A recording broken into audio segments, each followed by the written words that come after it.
জি কর মেডিকেলে ধর্ষণ খুনের মামলায় প্রথম চার্জশিট দিচ্ছে সিবিআই। শিয়ালদা আদালতে চলছে চার্জশিট জমা দেওয়ার প্রক্রিয়া। ঘটনার 58 দিনের মাথায় 45 পাতার চার্জশিট জমা দিচ্ছে সিবিআই। জি কর মেডিকেলে ধর্ষণ খুনের মামলায় প্রথম চার্জশিট দিচ্ছে সিবিআই। প্রকাশ সিনহা সরাসরি কথা বলবো, রয়েছেন এই মুহূর্তে আমাদের সঙ্গে। প্রকাশ, দেখো আমরা দেখতে পাচ্ছি সিবিআই এর 3 জন অফিসার, তার মধ্যে রয়েছেন প্রধান তদন্তকারী অফিসার সীমা পাহুজা এবং রয়েছেন 2 জন আইনজীবী। তারা এই মুহূর্তে শিয়ালদা কোর্টের ভেতরে রয়েছেন এবং চার্জশিট জমা দেওয়ার প্রক্রিয়া তারা চালাচ্ছেন। কিছুক্ষণ আগে আমরা দেখলাম তারা বিচারকের চেম্বারে চলে গেছিলেন, সেখানে চার্জশিটের কপি দেখানো হয়।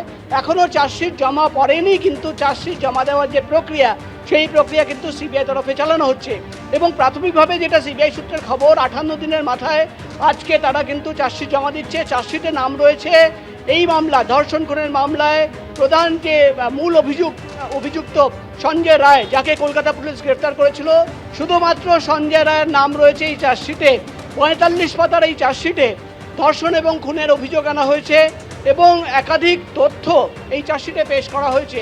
অর্থাৎ সিবিআই এর তরফে একদিকে যেমন 45 পাতার চার্জশিট জমা দেওয়া হচ্ছে, অন্যদিকে সেই চার্জশিটের সঙ্গে যেটা রিলাই ডকুমেন্ট বলা হয়, যে স্টেটমেন্টের কপি, একাধিক যে ফরেন্সিক রিপোর্ট, সেই সমস্ত নথি কিন্তু আজকে কোর্টে জমা দেওয়া হচ্ছে।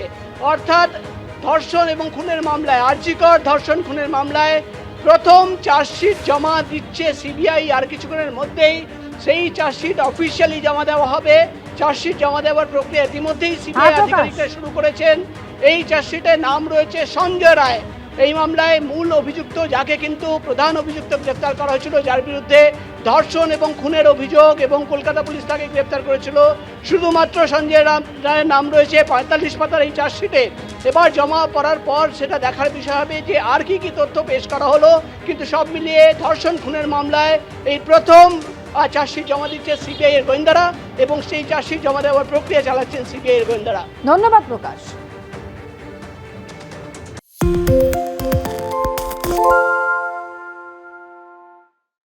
সত্য অন্তহীন, সত্যের খোঁজও তাই, সত্য সন্ধানে তাই আমরা অক্লান্ত, অকুতভয়। এবিপি আনন্দ নতুন ভাবনার প্রতীক, যা মনে মুক্ত, তথ্যে যুক্ত এবং যাবতীয় সীমানার বাঁধন থেকে মুক্ত।